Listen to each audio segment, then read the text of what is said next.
controverse qu'il y a entre Korah, qui est un des principaux chefs de la tribu de Lévi, et de Moïse. Et Korah avait déclenché une conspiration contre Moïse en faisant alliance avec une autre querelle, une autre controverse qui venait des chefs de la tribu de Réhouven. Et les chefs de la tribu de Réhouven, qui sont cités au début de la paracha, contestaient Moïse sur le pouvoir politique. Sur le principe suivant, c'est que par droit d'héritage, le pouvoir politique devrait appartenir à la tribu de la famille aînée de Jacob, Réhouven étant le premier-né. Et Korah, lui, va cristalliser ses propres motivations de controverse. Je cherche un mot qui m'échappe en français. L'accusation qu'il a là, c'est l'accusation de favoriser quelqu'un de sa famille pour le pouvoir. Ça s'appelle du népotisme, je crois. Oui, c'est ça. Alors, nous avons là quelque chose qui ressemble beaucoup à ce qui se passe dans les sociétés. Dans les sociétés au moment de la prise de pouvoir, il y a le risque que le chef du pouvoir politique se risque de népotisme. Alors c'est effectivement cette contestation, cette accusation que Korah va formuler en faisant alliance avec cette marloquette venant des chefs politiques potentiels du peuple. La tribu de Lévi, elle représente le pouvoir sacerdotal.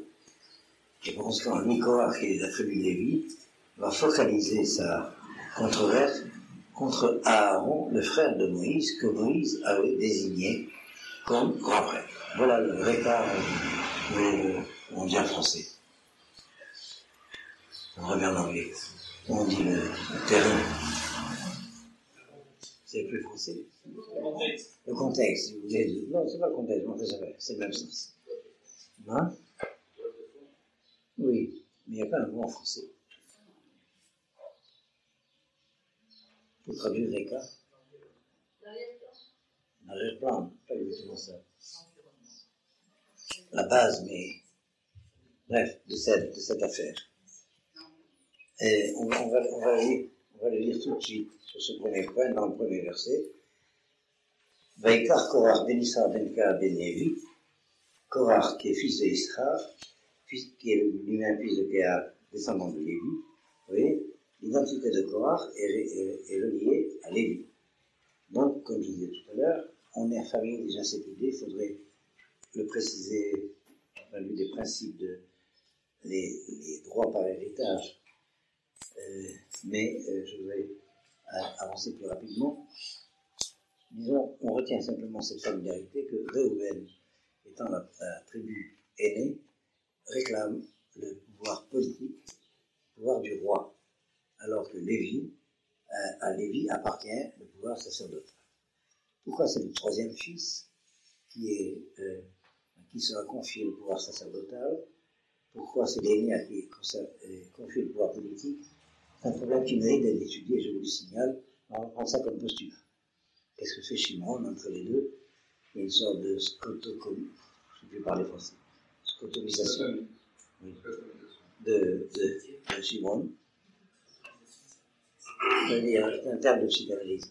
Ça veut dire lorsqu'on cache quelque chose, on refoule au point que c'est complètement comme si ça n'existait pas. Alors on dit en psychiatrie, c'est scotomisé.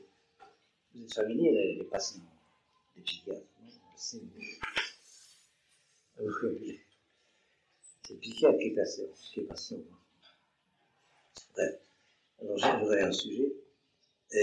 L'identité de Korah est rattachée donc très explicitement par le verset. On veut nous rappeler que la force de sa prétention vient que c'est un héritier de Lévi de manière essentielle.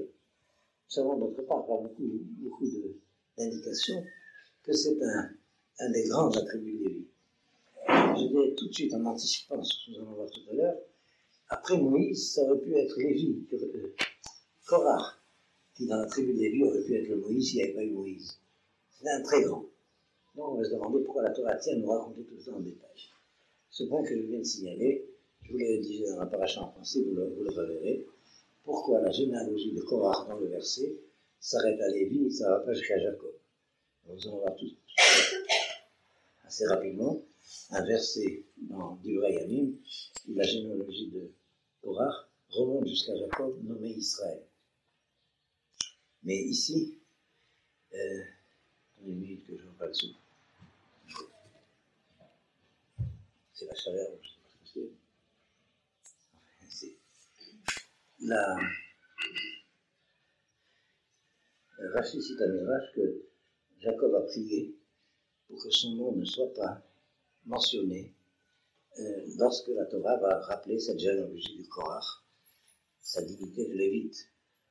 Parce qu'il va s'agir de la faute la plus grave en Israël, celle qui mène la brisure de l'unité de la nation, du peuple, et qui correspond au niveau spirituel à porter atteinte à l'unité du nom de Dieu. Parmi toutes les fautes possibles dans la société d'Israël, la faute de ce que représente la faute de Korach, la faute du contestataire de Moïse, des raisons de pouvoir, des raisons théoriques et de compétences de pouvoir s'opposer à Moïse, se mesurer à Moïse. Et la faute la plus grave, je la formulerai de cette manière que je dis en tête, c'est la faute du Talmid Chacham qui est en contestation avec la tradition. Et dans le Talmud, il y a une expression que je vous explique pour indiquer cela, c'est le Zaken Mamre. Je ne sais pas, j'ai oublié, quelqu'un peut me demander s'il y a de la clé. Alors, on n'est pas là. Quelqu'un peut demander au bureau.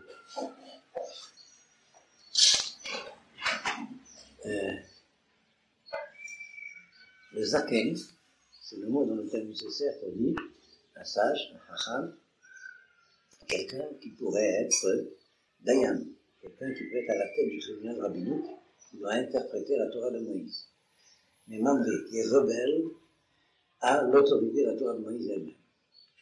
Voilà, et c'est ça que nous allons voir dans les sources talmudiques qui vont expliquer la gravité du problème de Korach. C'est ça que nous allons voir à propos de Korach lui-même. Tu veux ici, là? Non, toi, tu l'as dit. Peut-être, on va demander à Rabin. Tu fais Zaken Mamré. J'écris visible. Tu sais pas écrire? J'écris mes visibles. Seulement pas lire, seulement d'écrire. Oui. Bon, Zaken Mamré. Retenez l'expression. Et alors donc, Rachid cite ce premier midrash que Jacob a prié pour que son nom ne soit pas relié au récit de la marloquette de Korach contre Moïse. Je ne voudrais pas trop prendre de temps pour cela, ça devrait s'enseigner de manière un peu plus systématique, à faire découvrir que Korach, par les textes, que Korach, qui est connu comme étant le méchant de l'antagonisme à Moïse, est en réalité un très grand de la Torah, de la tribu de Lévi. Je dirais de cette manière, si Moïse n'était pas là, ça aurait été Korach qui aurait pu être au niveau de Moïse. C'est clair l'idée? D'où la gravité de sa faute. Si quelqu'un de petit fait semblant de s'opposer à un grand, c'est ridicule. Mais si quelqu'un d'un peu plus grand, d'un peu moins grand, s'oppose au grand, c'est grave. Parce que, je ne sais pas comment dire, mais vous comprenez l'idée, parce qu'il y a de quoi. Ça renforce la gravité de... Est-ce que c'est clair? C'est-à-dire le seul qui n'avait pas le droit d'entrer dans le monde de controverse avec Moïse, c'était précisément Korach. Parce que ça aurait été un Moïse possible. Est-ce que c'est bien clair? Alors, on se posait la question, ça va être l'objet du cours, je vous l'ai expliqué en introduction.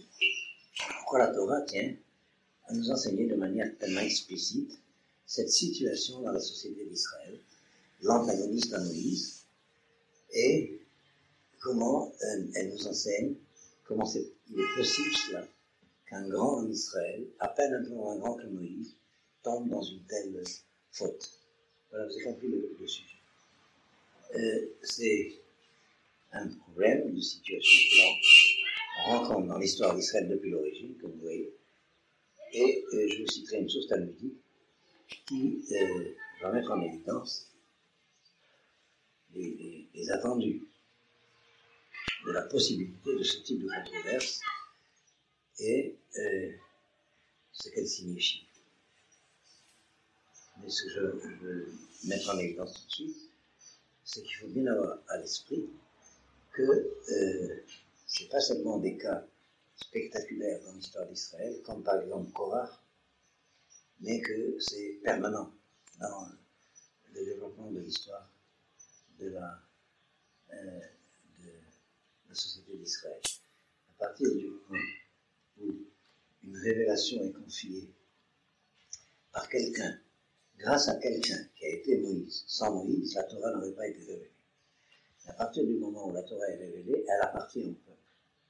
Et par conséquent, s'attache ce risque de ce que, dans le peuple, des compétences analogues à celles de Moïse, puisqu'il s'agit du peuple d'Israël, se dévoilent, et il y a ce risque de la compétition, c'est un mot que j'ai cherché, compétition, entre un disciple du grand maître et le grand maître lui-même. Le problème entre Moïse et Korach, il faut dire dans l'ordre en hébreu entre Korach et Moïse, c'est celui qui conteste, on cite d'abord dans une contestation. Non, c'est l'inverse. Marloquet ben Hillel et Shammai. Oui, c'est ça. C'est Hillel qui est Marloquet avec Shammai. Shammai est plus ancien que Hillel.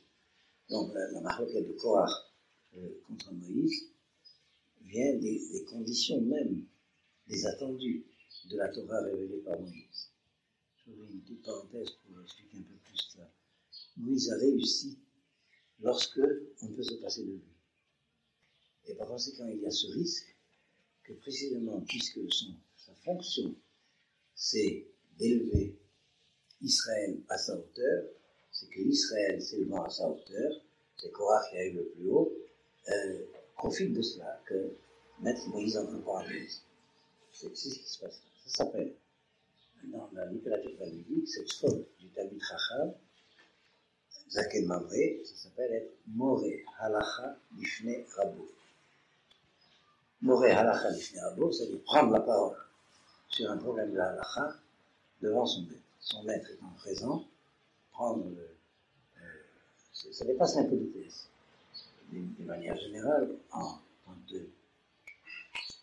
la civilité du dérégénère de la Torah et du Talmud, on ne parle pas devant son père, on ne parle pas devant son maître, sauf si on a reçu l'autorisation, si on a reçu l'ordre de le faire. Mais il y a une limite encore beaucoup plus grande, c'est quand un problème de compréhension de la Torah se pose, qu'un élève se permette de dire son avis en présence de son maître. Ça s'appelle Moré Halacha Lifnei Rabbo, et selon la législation talmudique, la peine c'est Chayav Mita, passible de mort. Mais jusqu'où ça va? Vous savez à quel niveau est la morale talmudique? On est bien loin de tout ça, de ce niveau de dignité. Parce que ce qui est en question dans ce problème de la contestation du Talmid Chacham, c'est la révélation elle-même. Ça veut dire que si on contredit celui par qui la révélation a passé, ça veut dire qu'on contredit la révélation elle-même. On nie la révélation elle-même. C'est la grande difficulté de ce problème. Est-ce que Korach ne sait pas que lorsque Moïse enseigne, c'est Dieu qui lui transmet cet enseignement, c'est le cas particulier de Moïse? Comment se permet-il de contester Moïse? Vous avez compris la gravité du problème. Alors, si on descend à tous les niveaux dans l'échelle de la société, ça se passe à tous les niveaux. Zaken Mamré, c'est celui qui pourrait être le Moïse du temps, mais qui est en controverse. Je ne prends pas le mot d'hérésie, ça renvoie dans notre catégorie, en controverse avec l'autorité de la tradition, et il est Chayav Mita, parce que ça équivaut au fait qu'il nie que la Torah est révélée. Est-ce que c'est bien fait? Une minute, non, pas penser à autre chose.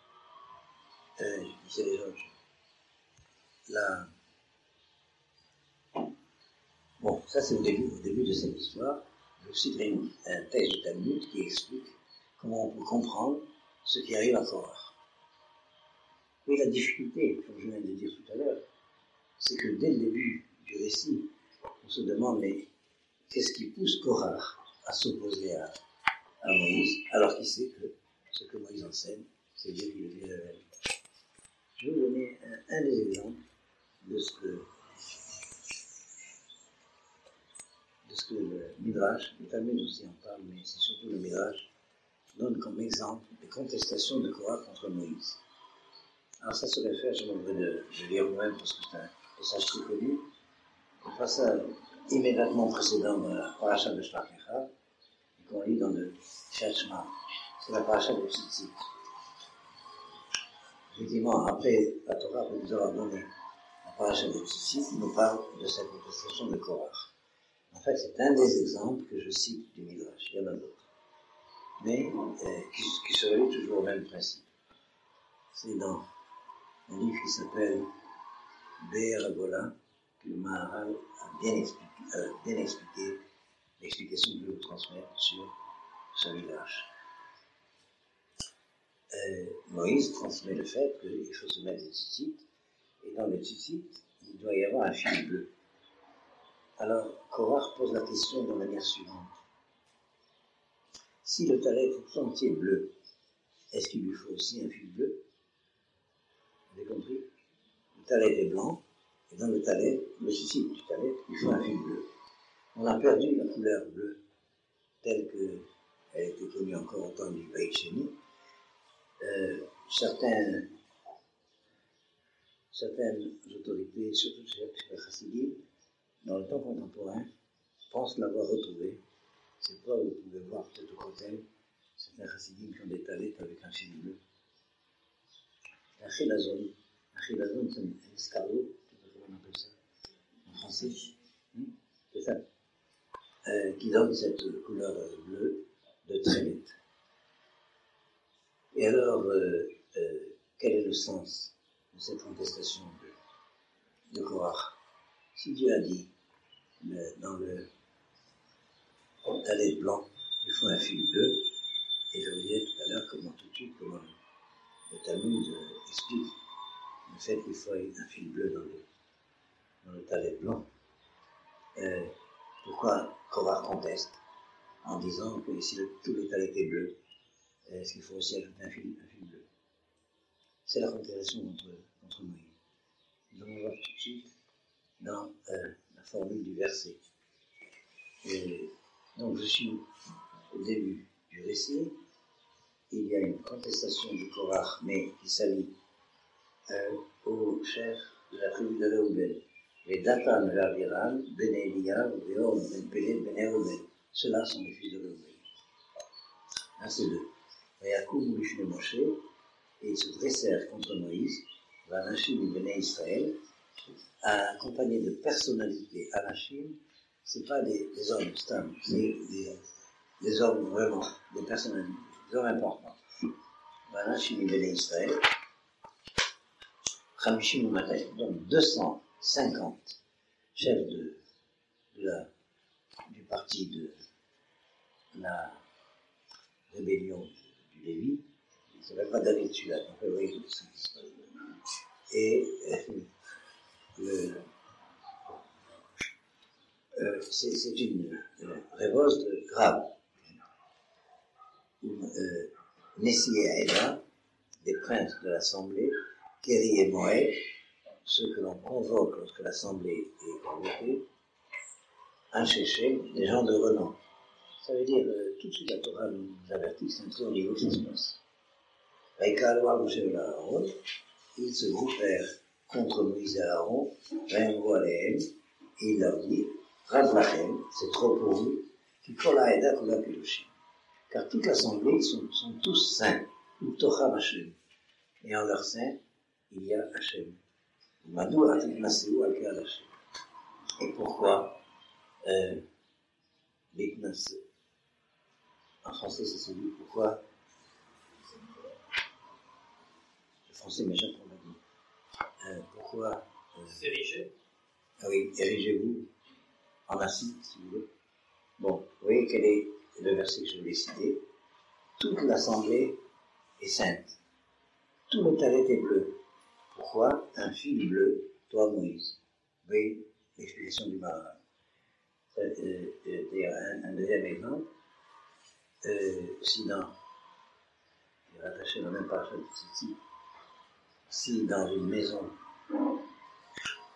il y a dans une chambre, la chambre est pleine de Sifrei Torah, est-ce qu'il faut faire une mezouza? Est-ce qu'il faut mettre une mezouza?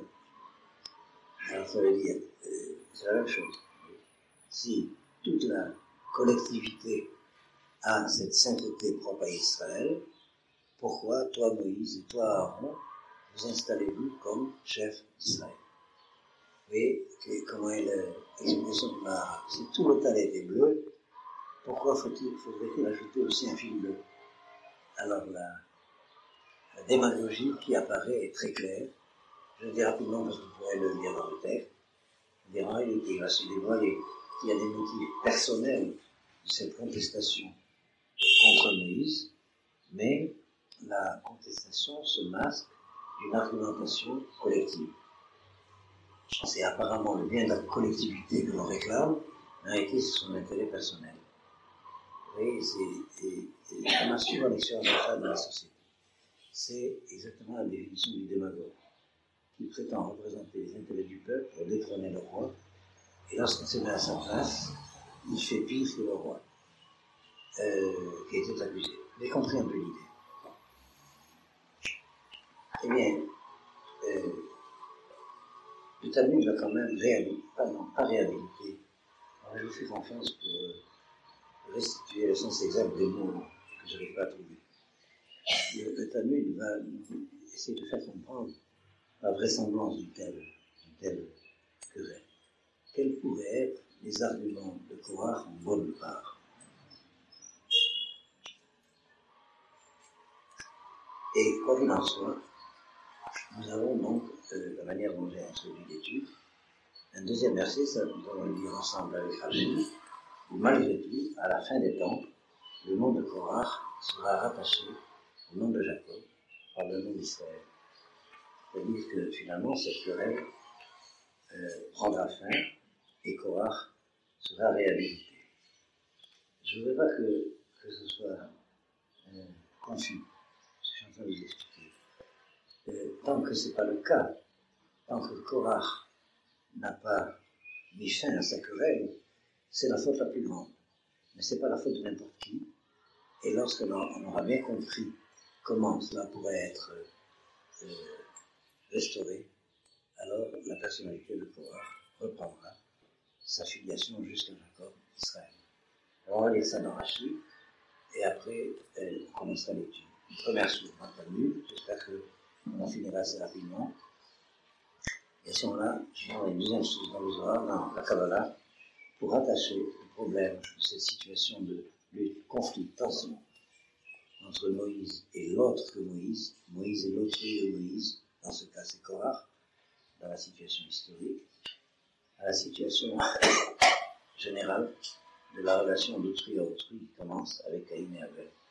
Dans quel cas particulier de la relation d'autrui à autrui on se trouve au niveau de Moshe et Korach. Et pour ça, je serai mené à vous donner une introduction sur les différents niveaux de la personnalité humaine d'après la Kabbalah. C'est une étude que les anciens ont dû avoir il y a quelques années, mais je reprendrai. Donc, si quand même, je vais aller très vite parce qu'on a beaucoup de choses à voir, comme vous voyez. S'il y a quelque chose qui n'est pas clair, moi, vous m'interrogez tout de suite, mais pas au milieu d'une phrase. Parce que si vous m'interrogez au milieu d'une phrase, je suis complètement ailleurs dans l'étude. C'est clair? Ah oui, oui. Alors, vous allez prendre Rachid sur le premier verset, et on va le lire jusqu'au moment où on arrivera au deuxième. L'indication que je vous donne.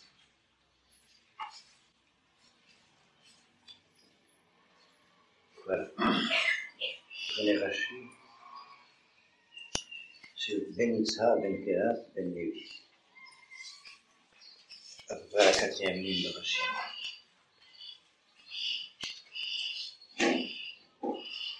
À peu près à la 4e ligne. Ah, la 4e ligne. C'est la 5e. Oui. Alors, Ben Kehat, Ben Issa, Ben Kehat, Ben Lévi. Vélo Iskir Ben Yaakov. Et il n'a pas mentionné fils de Jacob. Je lui cache à famille Maratino, car Jacob a prié pour sa propre personne. Chez nous, Isacher Shemo, Al-Mahoktam, en demandant que son nom ne soit pas mentionné sur leur querelle, sur la controverse, chez Néhéma, d'après la Midrash qui est sur le verset dans Bereshit, chapitre 49, où Bikalam al-Dehat Kevudi. Le verset tout entier concerne les bénédictions que Jacob donne à ses enfants. Lorsqu'il parle de Shimon et Lévi, il dit Besodam al-Tago Nafshi, Bikalam al-Dehat Kevudi. Dans leur complot secret, que mon âme ne soit pas engagée, et que dans leur rassemblement, dans leur, comment dire, le fait de se rassembler contre quelque chose, ça se dit dans leur ligue, oui. Al-Kahat dit que mon honneur ne réside pas. Et le Midrash dit, Al-Kahat dit, il s'agit de la controverse de Korah. Ve'ech haniskar shemo shel Korah, et où est mentionné le nom de Korah, Ve'ityahassam ala duchan, lorsque les Lévites sont reliés au duchan. Le duchan, c'est mon échappement, devant le Echal, la marche qu'il y a, où se mettent les Kohanim pour dire la Birkat Kohanim. Comment on appelle ça en français? Hein? Parvis. Oui. Il ne faut pas le parvis. J'ai oublié comment c'est. Oui, l'estrade qu'il y a devant le Echal. Alors c'est dans les Livrei Yamim, les chroniques, chez Néhéma, Livrei Yamim, livre 1, chapitre 6. Korah est appelé, à propos de son fils Abiasaph, qui fait partie des Lévites qui chantent sur le Duchan, Ben Korah, Ben Issa, Ben Kal, Ben Lévi, Ben Israël. Ça veut dire qu'il y a déjà une indication dans le Rashi qu'à la fin des temps, Livrei Yamim, c'est la fin de la Bible, qu'à la fin des temps, Korah sera réhabilité et rattaché à Israël. Bon, alors oubliez toute cette introduction, je reviens à l'essentiel du problème. Nous allons voir maintenant, avec la citation des Talmuds, de quoi s'agit-il dans cette controverse. Alors là, vous allez retrouver l'expression de Zaken Marmoré et de Moré Halacha Lifnei Rabo, que j'ai expliqué dans l'introduction. En fait, si on comprend bien l'intention de la Torah, son projet initial pour la société d'Israël, d'après le verset qui définit le projet historique d'Israël dans l'humanité, qui est Vatem ki Yuli Mamlechet Kohanim Begoy Kadosh, je vais traduire, mais il s'agit d'une société sans hiérarchie. C'est une société d'individus qui sont chacun d'entre eux, qui devraient être chacun d'entre eux capable d'être les prêtres des nations. Je traduis le verset. Vatem ki Yuli Mamlechet Kohanim, un royaume de prêtres. Donc un royaume de prêtres, et voilà que Moïse le restitue, que ce royaume de prêtres doit lui-même avoir des prêtres. Mais d'où vient la racine de cette contestation de Korach dans sa démagogie même. Les Goy Kadosh est une nation sainte. Et une nation sainte, et voilà que à cette nation sainte, Moïse institue des rois. Enfin, un pouvoir civil, une royauté. Dans la génération de la sortie d'Égypte, c'est Moïse lui-même qui a le pouvoir royal, et il donne à Aaron, son frère, le pouvoir sacerdotal. Oui, d'où vient cette contestation? Ça veut dire, Korach se base sur l'enseignement de Moïse lui-même pour motiver sa querelle démagogique. Et je commence à pouvoir parler. Vous avez remarqué ça? Probablement quelqu'un a dû sortir. Aucun rapport. Eh bien, en tous les cas, c'est marrant. Ça m'arrive. Hein? Eh bien, quoi qu'il en soit, on voit déjà la racine c'est en se basant sur l'enseignement de Moïse lui-même que Korach prend la force de son argumentation. Ça veut dire, cet argument est comparable, ce qu'il dit est vrai. Je vous cite un deuxième verset. Ve'asu migdash ve'shachanti betocham. C'est ce que dit notre verset que j'ai cité tout à l'heure, de l'argumentation de Korach. Ikola eda kulav kedoshim betocham Hashem. C'est ce que Moïse lui-même enseignait. Israël me feront un sanctuaire, ve'asu migdash ve'shachanti betocham, et je résiderai parmi eux. Alors qu'est-ce que dit Korach? Eh bien, nous sommes le sanctuaire. Toute la Haïda est sainte, Torah Hashem, mais c'est imparable. Ça veut dire que la force de l'argumentation théorique, formelle de Korach vient d'enseignement de Moïse lui-même. Alors où est la difficulté? Je voudrais vous citer, ça on l'a étudié à propos de la paracha de Trouma, je voudrais vous citer un enseignement du Rav Israël, si je me souviens bien, qui montre bien que c'est la société d'Israël qui est ce Migdash. Parce que le verset dit, ils me feront un sanctuaire, et je résiderai parmi eux. Et le Midrash dit, Betocho lo ne'emar et la Betocham. Ça n'est pas dit dans le Midrash, mais Betocham en eux qui ont fait le Midrash. C'est-à-dire, si la société d'Israël est capable d'avoir un sanctuaire, c'est dans la société d'Israël qu'est le sanctuaire. Disons, c'est dans la société d'Israël que la Shekhinah réside. Pour expliquer un peu plus, vous savez comment le Rav Israël l'a expliqué. Si on prend le mot de Mikdash, on voit que ce sont les initiales des mots qui donnent les différentes fonctions de souveraineté en Israël. Le même, c'est le Melech, le pouvoir civil. Kouf, c'est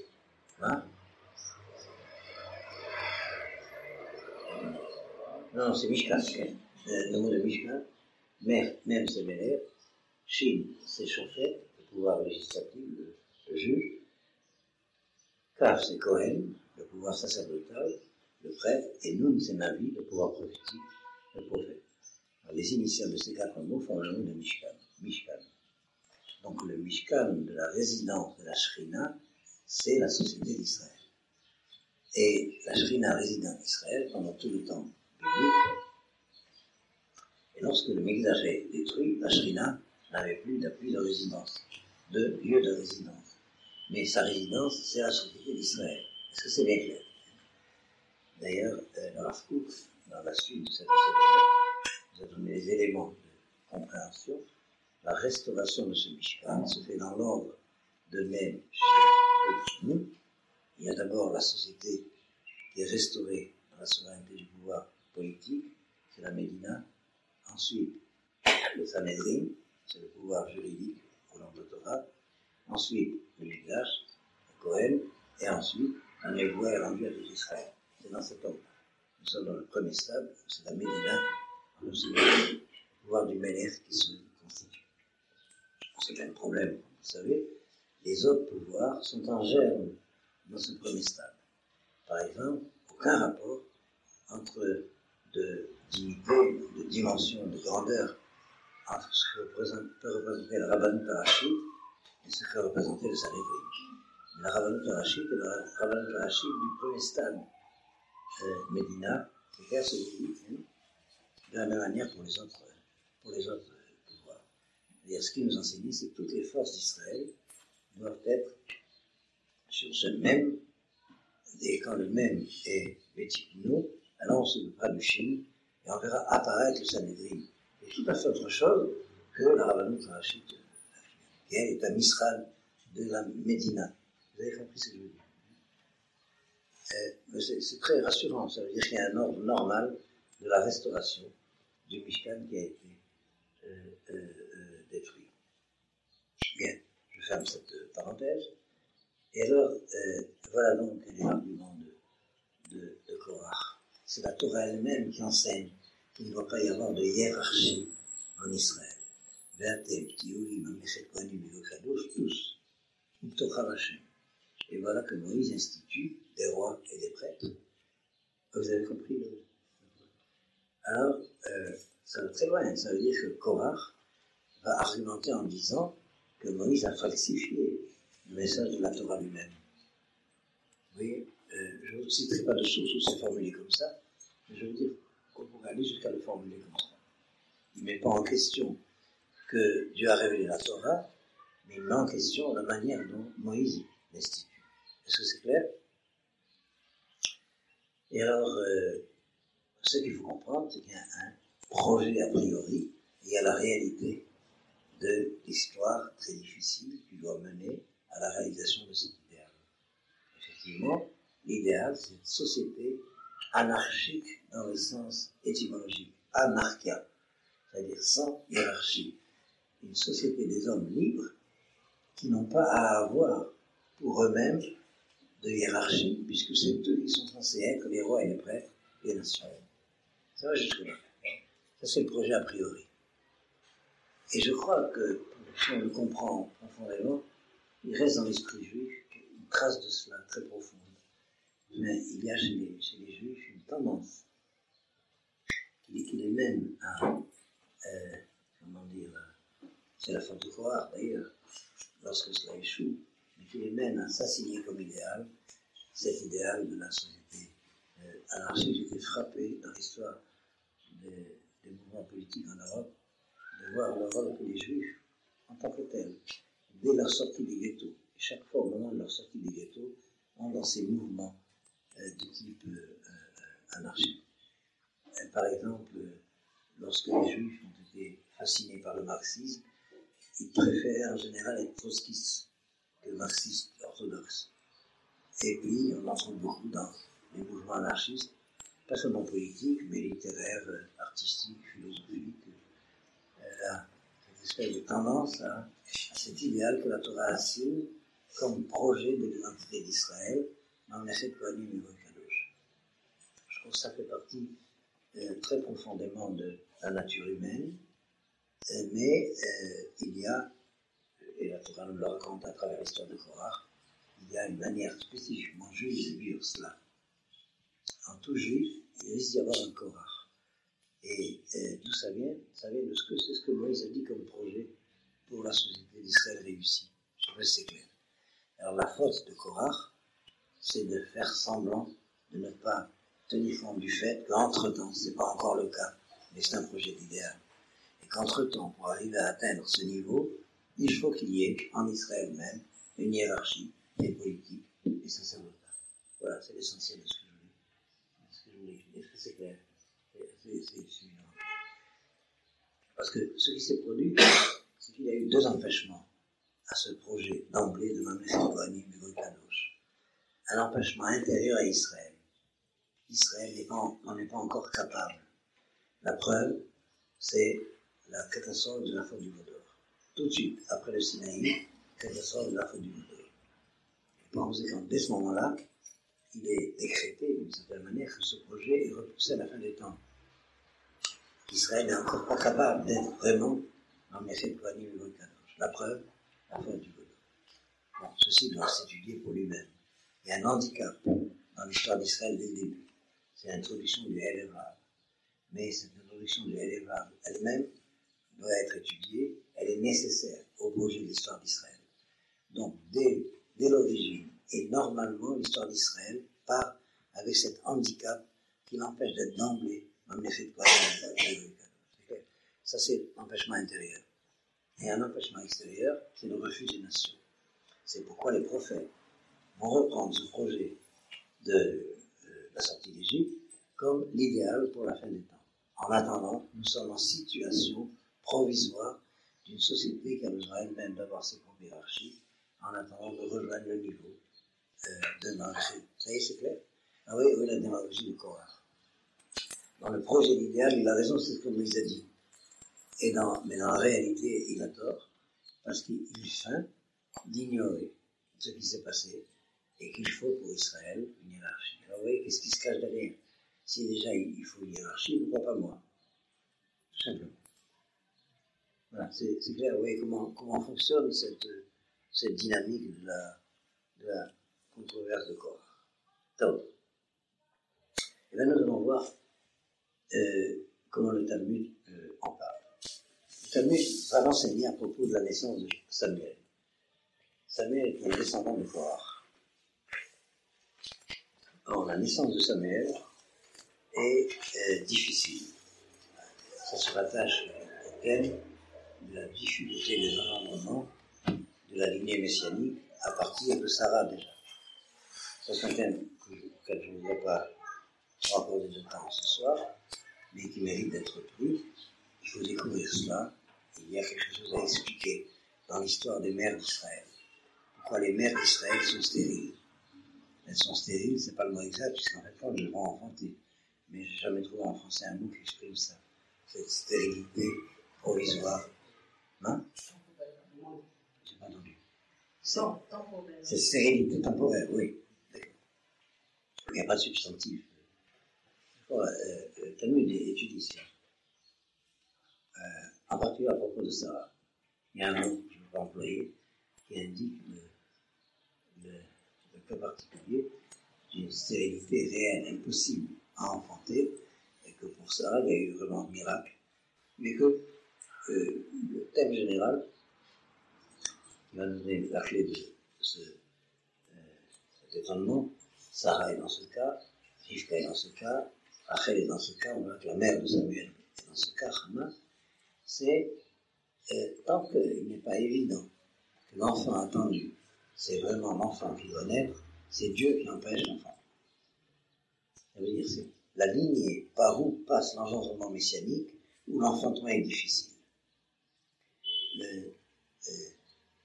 Lorsque Ishmaël naît, tout de suite, la Torah nous dit la constitution de la nation d'Ishmaël en 12 tribus. Lorsque Esav naît, tout de suite, la Torah nous raconte la constitution de Esav, la nation d'Esav en 12 tribus. Et pour la constitution de la nation d'Israël à partir de Jacob, c'est là que le texte se fait beaucoup plus fouillé, c'est difficile. C'est très difficile, et ce n'est que, en fin de compte, que l'enfant naît. Ça commence avec Isaac et Sarah. Est-ce que c'est bien clair? Donc, je crois que toute notre histoire, le peuple juif, en particulier l'héritier d'Israël hébreu, toute l'histoire est comme ça. L'avènement d'un événement d'ordre messianique n'arrive toujours qu'en fin de compte. Parce que si jamais il y a anticipation, il y a échec. Et on fera mettre au monde une approximation de l'identité qui serait catastrophique, monstrueuse. Est-ce que c'est clair l'idée? J'ai appris cela, j'ai compris cela, pour pouvoir le dire en français, si vous voulez, dans le Talmud, par une indication qui dit que le Mashiach s'appelle Bar Nafli, le fils des avortés, Néphel d'un avortement. C'est-à-dire il y a à travers le temps énormément d'avortements, d'identités messianiquement réussies, et en fin de compte, quand le Mashiach naît, il est le résultat de tous ces efforts qui ont avorté. Est-ce que c'est clair? Bar Nafli. Bien, ça veut dire que il ne faut pas s'étonner. Nous avons vécu pendant les 2000 ans de l'exil, à partir de la destruction du deuxième temple. 2000 ans, c'est effroyablement long, d'une patience, d'espérance, de restauration de l'identité d'Israël. Et on a traversé ces 2000 ans d'espérance dans une invraisemblance totale que ça allait arriver.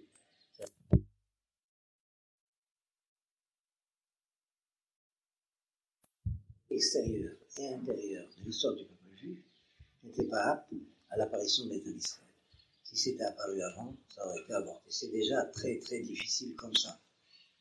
Mais je ne sais pas, de pied en cap, de manière magique, que le divin enfant va apparaître par des attributs de la royauté. Bon, c'est clair l'idée. Hein. Mais quoi qu'il en soit, Dieu empêche les mères d'Israël d'enfanter tant que les conditions que le fils que l'on atteint, c'est vraiment cette étape de la messianité, ne sont pas remplies. Parce que sinon, il y aurait une approximation d'identité néfaste. L'illustration de cela nous est donnée dans la différence entre Ishmaël et Isaac. Avec Agar, Abraham tout de suite a un enfant qui rit. Metzaché, c'est Ishmaël. Il rit au présent. Alors qu'avec Sarah, c'est très difficile d'enfanter l'enfant qui s'appellera Yitzhak, celui qui rira au futur. On a étudié ce thème dans la paracha de la naissance d'Isaac. on y reviendra une autre année, mais vous pouvez comprendre cela. Si on n'attend pas que Sarah soit capable d'enfanter Isaac, alors elle risque d'enfanter Ishmaël. Alors déjà Ishmaël, né en dehors d'Israël, il faut le supporter, mais un Ishmaël né en Israël, alors vous savez la catastrophe que ça peut représenter. De façon générale, c'est la hantise que Amalek naisse d'Israël. Ça va jusque-là. Alors, je crois que c'est vraiment que Hannah est la femme d'Elkana dans le récit de la Torah. Et Elkana a deux femmes. Et puis, sa femme préférée, Hannah, elle, n'arrive pas à enfanter. Finalement, elle prie, et en fin de compte, on apprend d'ailleurs de sa prière, les règles de la liturgie de la prière juive, dans le Talmud. Elle prie, et en fin de compte, cet enfant est né. Et cet enfant, c'est Shmuel. Or, le Talmud va nous décrire une scène de la vie de Shmuel enfant, qui va nous faire comprendre ce qui fait couvrir Korach, si j'ose dire. Voilà comment commence ce midrash. Korach a eu un rêve. Et il a eu dans son rêve le fait que de son nombril apparaissait un arbre au pied duquel Shmuel enseignait. Or, Shmuel, dans le verset des psaumes, est comparé à Moïse et à Aaron ensemble. Alors, Korach raisonne de la manière suivante. Si de ma descendance doit apparaître quelqu'un qui est aussi valable que Moïse et Aaron ensemble, alors moi-même, je suis aussi valable que Aaron et Moïse. Que signifie dans le Midrash cette manière d'expliquer les motivations de Korach? On va voir tout ça dans ce que je vais vous lire.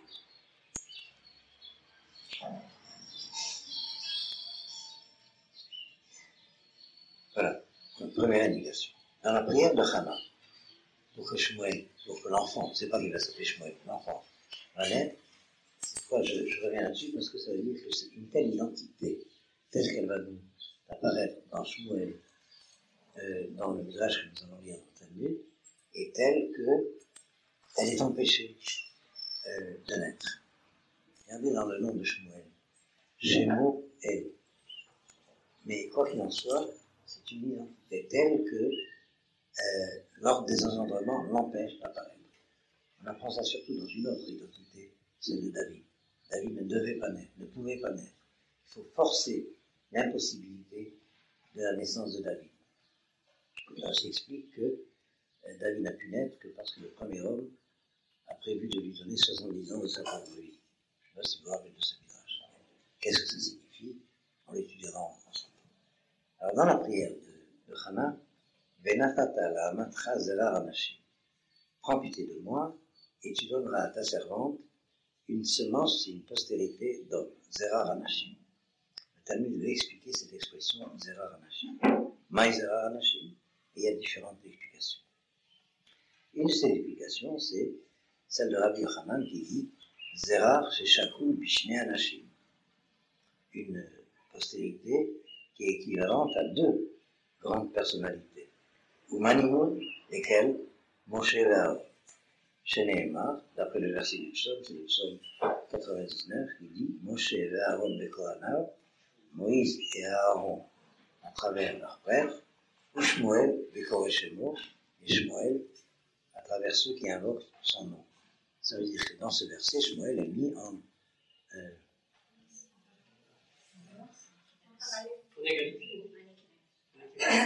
il y a un mot en mathématiques, mais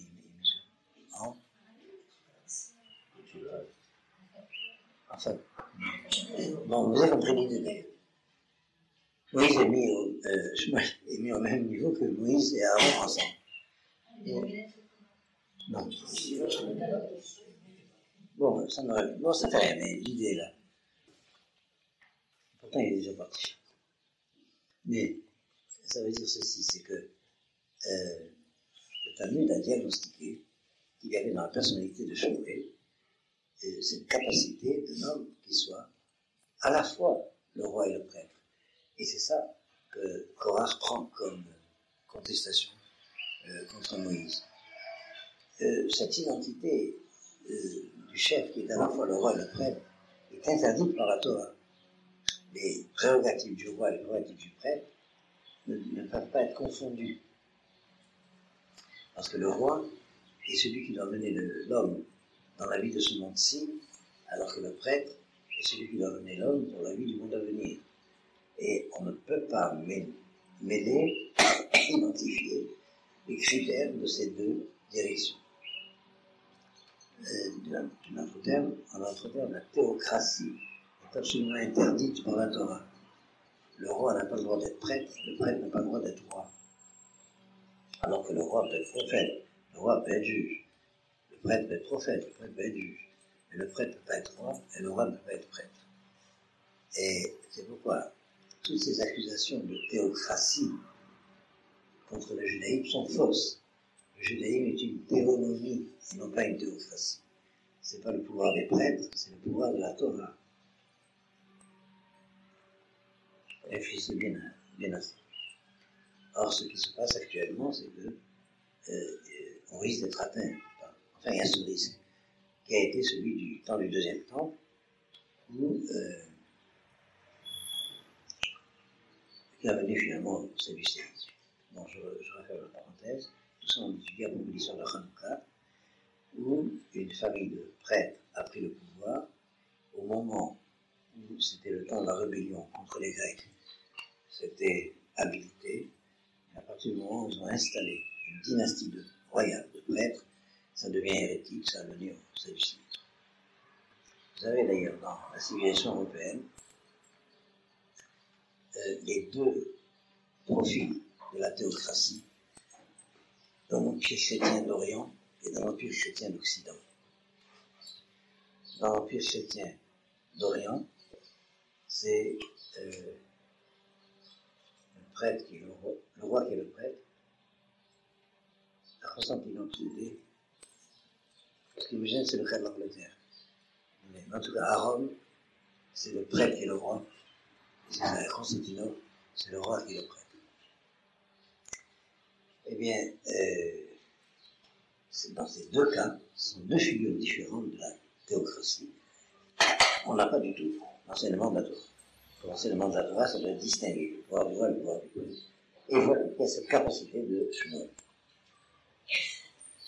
Dans sa prière,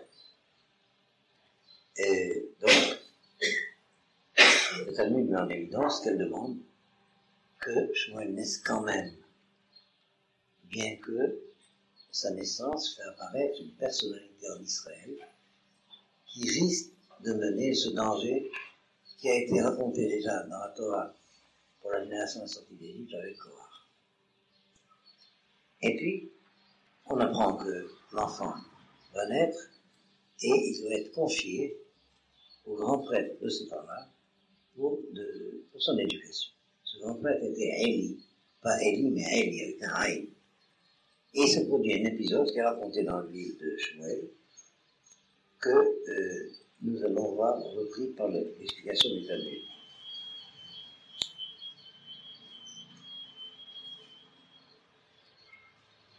Dans ce texte de Shmuel, on voit que Hana dit à un certain moment « Elana Azit Palalti ». C'est pour cet enfant-là que j'ai prié. Pourquoi elle intervient? À propos de quelle situation elle intervient? Amar Rabbi Lazar enseigne. Shmuel, Moré Halacha Lifnei Rabo Aya. Shmuel a été Moré Halacha Lifnei Rabo, vous rappelez l'explication tout à l'heure, quelqu'un qui enseignait Halacha devant son maître. Donc il était Chayab Mitaf. Et c'est pourquoi Hana intervient. Il dit, c'est pourtant pour lui que j'ai prié, pour qu'il naisse quand même. De quoi s'agit-il? Chez Nehemar, Vaishchatu est à part. Et il était un grand prêtre, et en son temps, la règle était que seuls les prêtres faisaient les sacrifices. Et le verset dit, Vaishchatu est à part, à propos d'un sacrifice, il sacrifiait le taureau, non, c'est pas le taureau, oui, c'est le taureau, Vayavi et Tanahar et Lévi, et ils firent venir l'enfant, c'était Shmuel, auprès de Haïli. Alors la Gemara demande, Mishum de Haïshrat ou Etapa, quel rapport y a-t-il entre les deux parties du verset? Parce qu'on a sacrifié un taureau, on a amené un Nahar et Lévi, cet enfant à Élie, et là, Amala et Lévi. Voilà ce qui se passe. Une famille, donc, a apporté un sacrifice devant Élie. Et Élie a dit, Kiru Kohen, l'ité Belishkot. Allez chercher un prêtre qui vienne faire la shrita. Aznecho Shmuel, Dehavu, Mehadre Betar Kohen et Mishrat.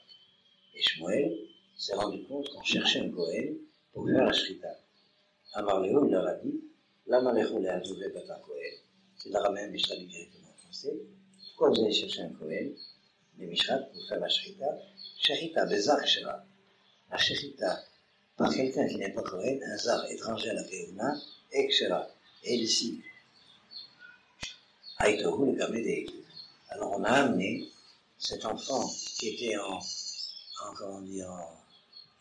apprentissage d'être prêtre chez Élie, on l'a amené chez Élie en disant voilà ce que ton élève est en train de dire, et c'était apparemment une hérésie colossale à ce moment-là. Comme j'ai dit tout à l'heure, en ce temps-là, les prêtres avaient institué la règle que seuls les prêtres pouvaient faire la shrita. Mais pour la halakha, la shrita, on peut la faire même si on n'est pas Kohen.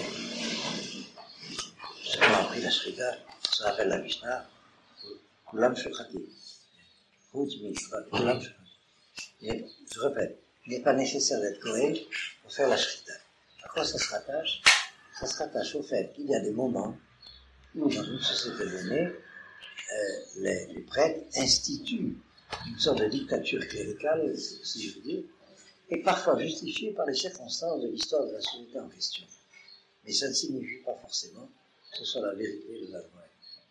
Et voilà que Shmuel porte en lui déjà l'annonce d'un temps où il va y avoir une réforme de cette habitude que soit le Kohen est responsable du culte. Oui, j'ai tout ça dans tout cela. Et au temps de Shmuel était tzaddik. Il a fait ce qu'il fallait faire pour le bien de la société d'Israël. Revenir à la halakha primitive que Shrita Bezak Shera. Alors qu'au temps de Korach, cette attitude vis-à-vis de Moïse était une attitude démagogique et condamnable. On a l'essentiel ici de là. Qu'est-ce qui mène Korach à cela? C'est qu'il sait que Shmuel va être habilité. Shmuel a eu raison, mais Korach avait tort. J'espère quand même, mais je suis fatigué ce soir, être arrivé à vous expliquer l'essentiel. Je continue quand même la lecture. On l'a amené devant Élie, à Marley, Minalacha, Élie, qui était un grand prêtre, mais pas forcément aussi grand Hacham que Shmuel. Il dit, et d'où tu sais ça?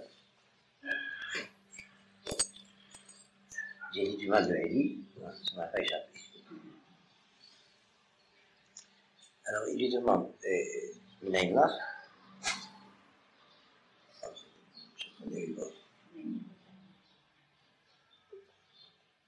alors il lui répond par un verset.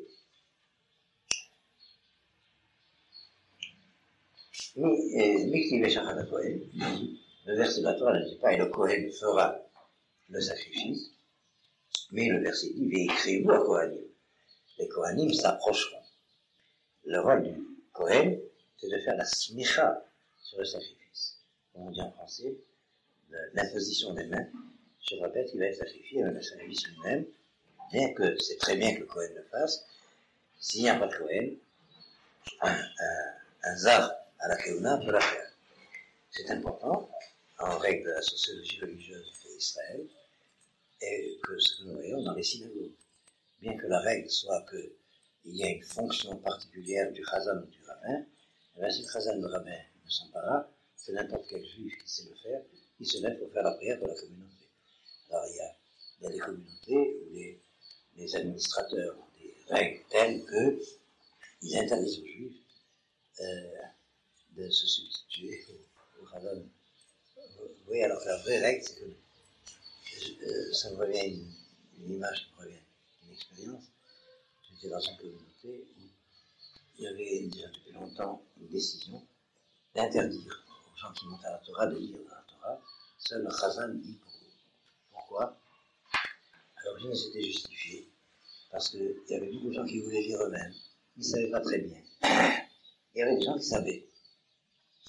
Alors la communauté a décidé, pour ne pas faire honte à ceux qui ne savaient pas très bien, d'interdire même à ceux qui savaient de lire eux-mêmes, c'est le rabbin qui doit lire.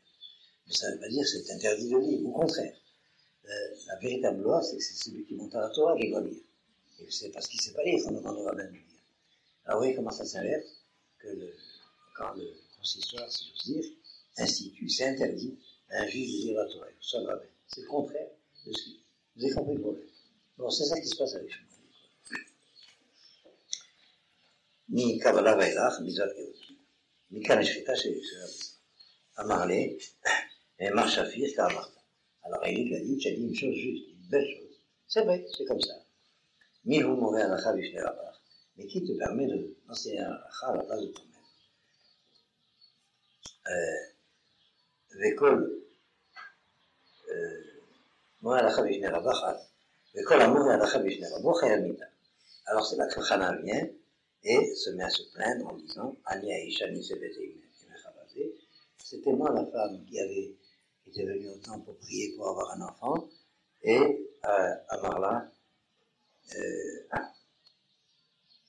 et elle dit, et la Nahar Azé Parati, c'est pour cet enfant que je prie.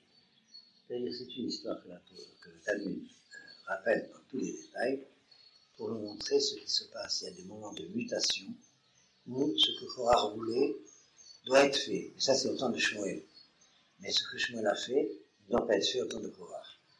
Vous voyez, ce qui a en bonne part mené Korah à se tromper. Est-ce que c'est clair? C'est pourquoi, donc ça vous explique pourquoi, à la fin des temps, la position de Korah sera réhabilitée. Elle est d'une certaine manière par Shmuel. C'est pourquoi les autres dimensions du problème, et les sources vont mettre en évidence les pulsions qui viennent du mauvais instinct, du etc., des intérêts individuels en fait de l'orgueil qui mène à cette démagogie qui va être reprochée à Korah. Donc je vois que je ne vais pas attendre de vous étudier le reste, mais il faudra qu'une fois on étudie. C'est une des situations où Moïse est occupé dans l'histoire d'Israël à restaurer la relation d'autrui à autrui qui a été brisée entre Caïn et Abel. Et alors, il y a 5 situations qui correspondent aux 5 niveaux de la personne humaine. C'est ça que je voulais vous expliquer, mais il faut plus que 10 minutes. On le fera une autre fois. La Neshama, l'âme de chacun, a 5 niveaux de réalité. Et ça ne correspond pas du tout à la manière dont, dans la culture occidentale, on parle du corps, de l'esprit, de l'âme, de toutes ces notions. Donc je vais l'étudier en détail. Mais je vais le dire en hébreu. Lorsque la Neshama, à travers le gouffre, à travers le corps, est reliée au monde extérieur, le niveau de la Neshama qui est en relation avec le monde extérieur, c'est le Nefesh. Le niveau de la Neshama qui est en relation avec le monde intérieur de la personne, c'est le Ruach. Ça, c'est facile à comprendre. Notre personne a un être de relation au monde extérieur. Alors à ce niveau-là, la Neshama s'appelle Nefesh. Vous voyez, c'est l'importance qu'ont des comportements biologiques animés par le Neshama, mais c'est au niveau instinctif, au niveau de la vie biologique. Alors le Neshama, animant la vie biologique du corps, c'est le Nefesh. C'est pourquoi les animaux aussi, à ce niveau-là, ont un Nefesh. Mais il y a plus, il y a Ruach. Ruach, c'est le Neshama dans le, j'employais une formule des poètes, le jardin secret de chacun. Son monde intérieur, ça c'est le Ruach, qui est incommunicable, pas incommunicable. Bien sûr qu'on communique de Ruach à Ruach, mais je veux dire que dans la vie de relation, c'est un communique de Nefesh à Nefesh. Par exemple, quand je dis bleu, eh bien, vos oreilles du Nefesh comprennent ce que ma bouche de Nefesh a dit en disant bleu. Mais il y a une convergence parce que nous avons la même expérience dans le monde de la relation extérieure. Tandis que faut c'est déjà de l'ordre de l'inspiration prophétique de comprendre qu'au niveau du roi, quand mon roi dit bleu, et que le vôtre entend bleu, qu'est-ce que c'est que la qualité de ce bleu? Qu'est-ce qui fait que le bleu est bleu? Ça, c'est encore autre chose, plus haut. Bon, vous avez donc, pour chaque individu, il y a le niveau nefesh et ensuite le niveau roi. Tous les individus ont ces deux niveaux. Il y a un troisième niveau qui s'appelle neshama. Et chacun n'a qu'une étincelle de neshama. Se rattache au monde de la neshama, de sa propre neshama, de par une étincelle. Sauf les grands qui ont à eux tout seuls une neshama tout entière. On les appelle les yéchidim, on verra ça tout de suite. Je dis ça très rapidement pour montrer l'importance du problème. Et vous avez vu des tableaux où on montre des saints avec une auréole. Alors, je vais vous dire de manière très simple, ces deux niveaux, nefesh et ruach, sont incarnés dans le corps. De manière très difficile à expliquer, il faudrait des heures pour mettre ça en langage de culture occidentale, comment cette réalité qu'est la neshama s'insère dans l'espace et le temps pour être nefesh au niveau spatio-temporel de la relation avec le monde extérieur, et pour être ruach au niveau transcendant de l'intériorité. Bon, tout ça, je vous dis des mots barbares, mais pour montrer que ce n'est pas des choses simples. Et quoi qu'il en soit, tous nous avons, chacun à son niveau, un nefesh et un ruach. Le nefesh est plus ou moins en bonne santé, le ruach est plus ou moins en bonne santé, mais chacun a un nefesh et un ruach. C'est clair jusque-là. Ça s'appelle nev. Nefesh et ruach s'appelle nev. Et puis, nous participons à une neshama. Et en général, chacun s'accroche à une neshama. Il faut parfois être plusieurs pour qu'une neshama soit présente. C'est le secret du minyan. Quand un minyan est là, une neshama est présente. Mais autrement, de très rares individus incarnent vraiment une neshama. Et alors, il y a encore deux autres niveaux, chaya et yechida. Ces niveaux de lumière de la neshama, c'est à ça que fait allusion l'auréole qui entoure le corps humain, la tête surtout, mais le corps humain est entouré par des lumières que le corps n'arrive pas à intégrer. Et alors, chaque individu dans l'humanité est à un niveau très différent de cette échelle d'envergure de personnalité. Tous intègrent un nefesh, tous intègrent un ruach, tous intègrent les mitzvot, étincelles de neshama, mais il y a des grands, on les appelle les yechidim, ceux qui ont une yechida tout seuls, qui incarnent neshama, chaya, yechida. Et on est tous sur la même terre. Et alors, je ne sais pas, vous comprenez l'image, imaginez des contemporains, comment dire ça, se côtoient dans la même place publique, des personnalités d'envergure complètement différentes dans cette échelle. Est-ce que c'est clair ce que vous allez au marché, vous avez à côté de vous quelqu'un qui incarne une chaya ou une yechida, et vous n'en rendez pas compte, mais lui, il sait qu'il y a à côté de lui quelqu'un qui incarne que... Vous avez compris? C'est vrai, surtout en Israël. En voilà aussi, ça existe, mais en Israël, il y a un rassemblement de tzadikim. Je n'avais aucune idée. À peu près, j'ai vu le marché. C'est une expérience très personnelle. J'aime bien le vendredi matin aller à Marlier, là, pour prendre un bain de jus, c'est plein de tzadikim. Je ne sais pas si vous avez compris ce que je vous dis. Et puis, il faut leur marcher. Mais oui, c'est à des niveaux très différents d'envergure. Est-ce que c'est bien ça? Et alors, on est sur le même, une image de géométrie qui m'échappe, sur le même plan, mais en réalité, c'est des niveaux très différents qui sont projetés sur le même plan. Alors, je vous parlerai de ces trois niveaux inférieurs dans les chamans, à propos précisément de cette relation d'altérité entre les frères Caïn et Abel. Et alors, dans l'histoire, il y a trois niveaux où ça se réalise. À propos d'un verset, je vous ai montré la référence là, mais enfin, on comprendra une chose plus en détail. Ce soir, ça va lentement. Lorsque Dieu a donné un sursis à Caïn, le verset dit Shiva Caïn, Yukam Caïn.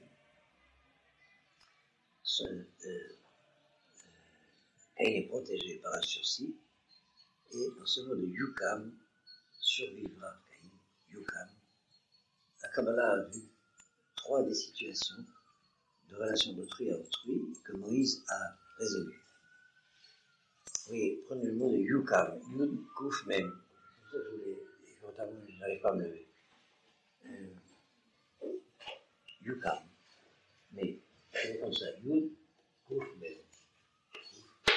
Mem. Voilà. Alors, voilà, ça suffit. Alors, il y a d'abord la relation avec l'Égyptien que Moïse a tué pour sauver Israël. C'est au niveau du Nefesh. Un Nefesh a rendu évidemment. Alors, au niveau du Mitzri, c'est le même Yukam. Voilà, la relation entre Moïse et cet Égyptien, c'est Caïn et Abel au niveau du Nefesh. Kouf, c'est le Roar, c'est Korah. Moïse et Korah, c'est au niveau du Roar. Yud, le Yukam, c'est Jétro. Yitro, Korah, Mitzri. Je reprendrai une fois ça, une autre fois tout cet enseignement, puis beaucoup plus en détail. C'est-à-dire Moïse a eu à résoudre ses relations d'altérité avec l'autre à ces 3 niveaux. Au niveau du Nefesh, au niveau du Roar, au niveau de la Neshama. Je donne l'exemple au niveau de la Neshama. Entre Caïn et Abel, il y avait le problème de la deuxième jumelle de Abel. Vous vous rappelez de cela dans le Midrash. Cette deuxième jumelle de Abel, c'est la fille de Jétro. Et Moïse reprend la deuxième jumelle d'Abel qui était en question dans le conflit entre Caïn et Abel. Je dis ça de manière comme ça allusive pour montrer la densité de toutes ces explications que dans le Zohar. Je m'inspire là d'un des commentaires du Zohar que dans le Shema. Et dans la relation d'autrui à l'autrui, vous voyez, celle du Mitzri, c'est radical, en effet, Charotel et Tamoud, mais le Roar, il faut aménager jusqu'à ce que, effectivement, il y ait reconnaissance réciproque. Ça, c'est l'histoire de Korah. Jétro, c'est allé beaucoup plus vite. Il y a une relation d'intimité, mais beaucoup plus entre Chaya et Echida, je fais juste allusion. Chaya, c'est au niveau de la relation entre Moïse et Aaron, et Echida au niveau de la relation entre Moïse et Joseph. La relation d'altérité des frères entre eux. Alors, dans le cas de Moïse et Aaron, c'est déjà tout autre chose, c'est exceptionnel. C'est Aaron qui est le frère aîné, et pourtant il reconnaît la prééminence de Moïse. C'est Caïn, la partie bonne de Caïn, qui reconnaît la prééminence de Abel. Mais déjà, la partie bonne de Caïn s'annonce déjà au niveau du roi. Voilà, est-ce que c'est un peu clair ça? C'est difficile à comprendre, mais simplement pour vous signaler que ce récit de l'histoire de Korah se rattache à une situation d'identité humaine très importante, la relation d'autrui à autrui au niveau du roi. Alors c'est quoi? C'est la controverse des Talmidei Chachamim entre eux. Vous voyez un peu la forme de ces enseignements de la Kabbalah, c'est de nous faire diagnostiquer comment dans la réalité du monde tel qu'il est, l'enseignement de la Torah retrouve la même cohérence. C'est assez vertigineux, comme ça, je dis ça dans le détail, qu'on n'est pas initié à tout cela. C'est la même Torah, mais quand on lit le récit de Caïn et Abel, si on le lit au niveau Roar, c'est l'histoire de Moïse et de Korah, si on le lit au niveau Neshama, c'est l'histoire de Moïse et Jétro, etc. Je referme la parenthèse, tout ce que vous venez d'entendre, oubliez-le, mais gardez ce que vous avez compris. Voilà. J'espère que la semaine prochaine, il sera moins chaud. Donc, ce sera plus facile. Alors, on se retrouve la semaine prochaine.